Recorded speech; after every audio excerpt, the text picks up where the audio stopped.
Campbell, let's talk about your bill. You have a bill that calls for the creation of Children First Trust Fund. What's that all about? That's right, that's right. Well, in the same vein of talking about issues that every Georgian is dealing with right now, education is a big platform for me and for all of our constituents.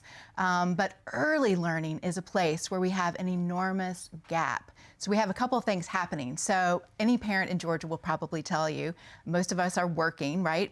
We have about 70% of parents in Georgia who are working, but the cost of childcare is increasing and has been for at least the last decade. And during COVID, we had a lot of federal funds that were coming to help us. DECAL in Georgia is the department that helps our children, and we have a program called CAPS, which is Children and Parent Services.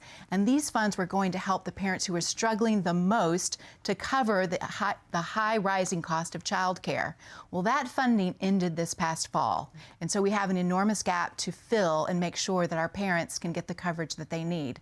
So the Child Care Trust Fund is a new idea to take $2 billion from, we have $16 billion, you might have heard, in reserves right now, funds that are sitting there with services that our parents need. So the idea is that those dollars would be invested into this trust fund that would be self-funding over time.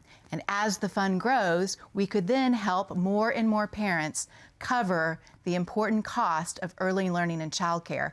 And one of the reasons this is so important, we've seen decreasing academic outcomes with our students, emphasis on literacy.